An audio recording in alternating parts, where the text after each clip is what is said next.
نوجوان جب چار جمع ہو جائیں تو وہ آپس میں ڈسکس کرنے کے وقت لڑکیوں کی باتیں کریں اور اس کو یہ سمجھتے ہیں فخر کی بات ہے۔ قرآن کہہ رہا ہے سو یعنی بری بات کو علل اعلان کرنا یہ بہت بڑا گناہ ہے۔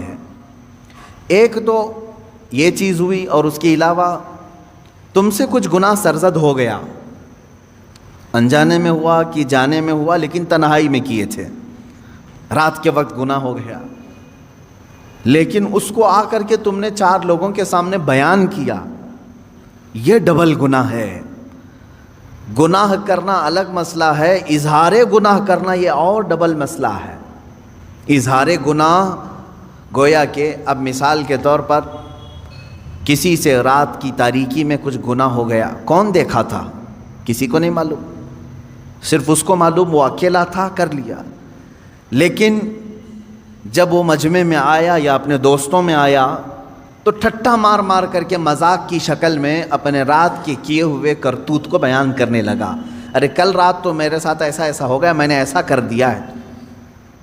اب اس نے کیا کیا جانتے ہیں آپ؟ رات کا جو گناہ تھا ہو سکتا ہے اللہ اسے ہمیشہ کے لیے چھپا دے، اللہ کریم ہے، بندے کا گناہ وہ چھپا دے گا تنہائی میں کیا ہوا، اور ہو سکتا ہے دنیا میں جب اس نے چھپا دیا ہے آخرت میں بھی اللہ اس گناہ کو نہ کھول کر کے معاف کر دے، بخش سکتا ہے۔ رب تبارک و تعالیٰ اپنے فضل و کرم سے معاف بھی کر دے گا، لیکن جب تم نے گناہ کا اظہار کیا تو گویا کہ دوسروں کو اپنے گناہ پر گواہ بنا دیا، تم نے 4-5 لوگوں کو اور بتا دیا کہ تم نے یہ کیا تھا۔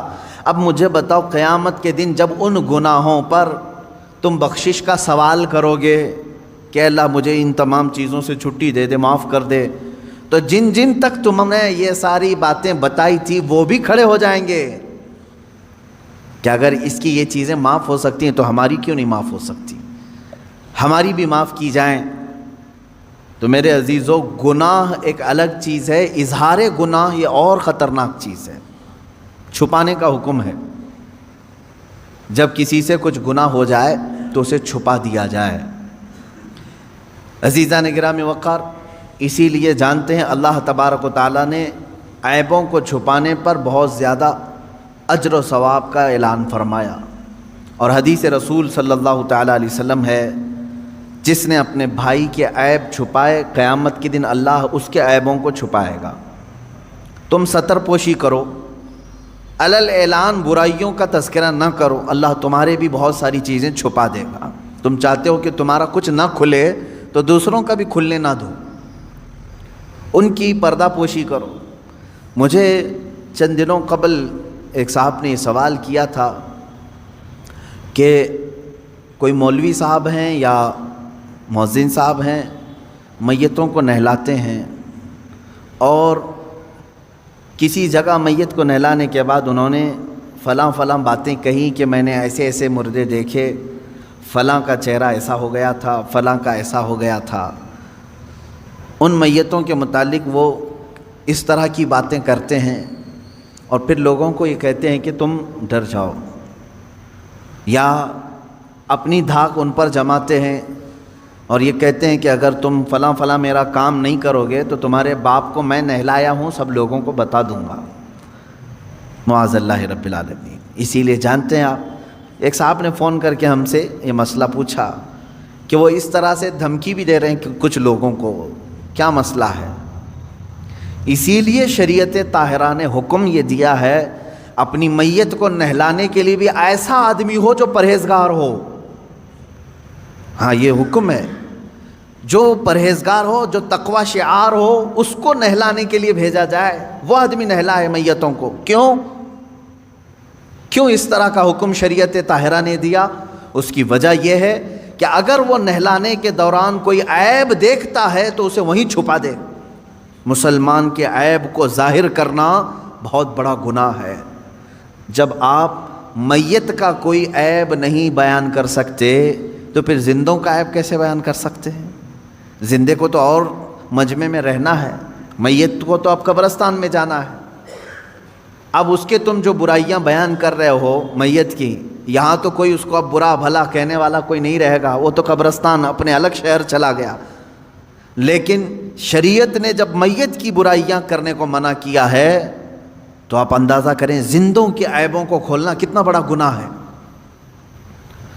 اور ایک بات یہ بھی یاد رکھ لیں، جنہوں نے مسئلہ مجھ سے پوچھا تھا میں ان کو یہاں ذکر کر کے میسج بھی دے دیتا ہوں، جو بندہ چاہے وہ مولوی ہو مؤذن ہو جس نے بھی ایسی حرکتیں کی ہیں کہ میتوں کو نہلانے کے بعد ان کے گھر والوں کے ساتھ بلیک میلنگ کرنا، میں کہتا ہوں ایسا شخص فاسق و فاجر ہے، بدترین گنہگار ہے، اور اسے آئندہ اس طرح مومن میتوں کو نہلانے کا کام ہرگز نہ دیا جائے۔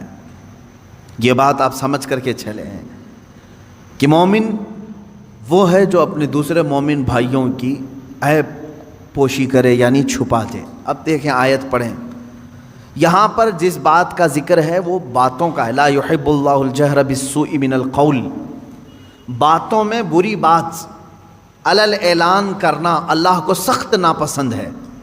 بری باتیں، اس میں کیا کیا چیزیں آ گئیں؟ وہ سارے گانے جن میں فحاشیاں ہوتی ہیں وہ بھی اس میں آ گئیں، اللہ ہرگز نہیں پسند کرتا۔ بعض لوگ یہ سمجھتے ہیں فیشن ہے، اس میں غلیظ باتیں ہوتی ہیں۔ بعض شعراء ایسے ہوتے ہیں، شاعر لوگ، جس میں غلاظت بھری ہوئی ہوتی ہے، عورتوں کے اندرونی معاملات پر گفتگو کرنا اور اس پر شعر و شاعری کرنا، اور فحاشیت کی طرف خصوصیت کے ساتھ کچھ شعر ایسے ہوتے ہیں جن سے شہوت کو ابھارا جائے۔ میرے عزیزو، یہ تمام باتیں اس آیت کے اندر ہیں۔ اللہ نے فرمایا ایسی بری بات کا علل اعلان کرنا اللہ رب العزت کو سخت ناپسند ہے، سخت ناپسند ہے۔ ایک حدیث میں نے پڑھی، آپ سب توجہ رکھیں میرے عزیزو، بچوں جوان، فحاشی کی باتیں عام طور پر لوگ بیٹھ کر کے ڈسکس کرتے ہیں، جانتے ہیں اس کا انجام کیا ہونے والا ہے؟ تم سوچتے ہوں گے ٹھٹا مار کر کے ہنس دیے، فلاں عورت کے اندرونی معاملات پر ہم گفتگو کریں، فلاں لڑکی کی فگر کے بارے میں بات کریں، معاذ اللہ۔ ایسے بہت ساری چیزیں ہیں جو غلاظت ہے، اس کو علل اعلان آدمی کر رہا ہے۔ اس کا انجام کیا ہے؟ حدیث پاک میں ہے، فرمایا گیا جب وہ مرتا ہے تو اس کے منہ سے ایک اتنی تیز بدبو نکلتی ہے جس سے جہنم بھی کانپنے لگتا ہے۔ یہ ہو سکتا ہے کہ سامنے والوں کو نہ سونگھنے میں آئے جو اس وقت میت کے ہیں، لیکن یہ باطنی بدبو اس کے منہ سے نکلتی ہے جس سے جہنم کانپنے لگتا ہے۔ اتنی خطرناک بدبو اس کے منہ سے نکالی جائے گی جو اپنی زندگی میں فحش کلامی کرتا تھا۔ میرے عزیزو، گناہ کس سے نہیں ہوتے ہیں؟ گناہ بہت سارے لوگوں سے ہو جاتے ہیں، لیکن ان گناہوں کا اظہار کرنا اپنی زبان سے یہ غلیظ گناہ ہے، سخت ترین گناہ ہے۔ تم لوگوں کے سامنے بیٹھ کر کے جب بیان کرو گے تو اس کا مطلب یہ ہوا کہ اللہ کو تم سینہ زوری کر رہے ہو، اترا کر کے بتا رہے ہو، دیکھ میں نے چھپ کر کے کیا بھی اور سب کو بتا بھی رہا ہوں، کون میرا کیا کر لے گا، معاذ اللہ رب العالمین۔ تو گویا کہ تم رب ذوالجلال سے کوئی خوف نہیں رکھتے۔ مومن کی شان یہ ہے کہ انجانے میں بھولے میں گناہ ہو گیا تو سر جھکا کر کے چلتا ہے، شرمندگی سے ڈرتا ہے، کہیں میرے مولا کی پکڑ نہ ہو جائے، رات میں مجھ سے ایسے خطا ہو گئی ہے، مجھ سے غلطی ہو گئی ہے، گناہ ہو گیا ہے۔ اب وہ دن بھر شرم سے چلتا رہتا ہے، شرماتا رہتا ہے، میں آسمان کی طرف منہ کیسے اٹھاؤں، رب تبارک و تعالی مجھ سے خفا تو نہیں ہے، ناراض تو نہیں، یہ فیلنگ مومن کی ہوتی ہے۔ لیکن جب کسی کے دل سے ایمان رخصت ہو رہا ہوتا ہے تو وہ گناہوں پر فخر کرنے لگتا ہے، کل رات میں نے جو کیا اچھا ہی کیا، کون سا برا کام کیا، اور پھر 4 لوگوں کو اپنے گناہ پہ گواہ بھی بناتا ہے۔ اس چیز سے، اس حرکت سے ہمیشہ بچتے رہے۔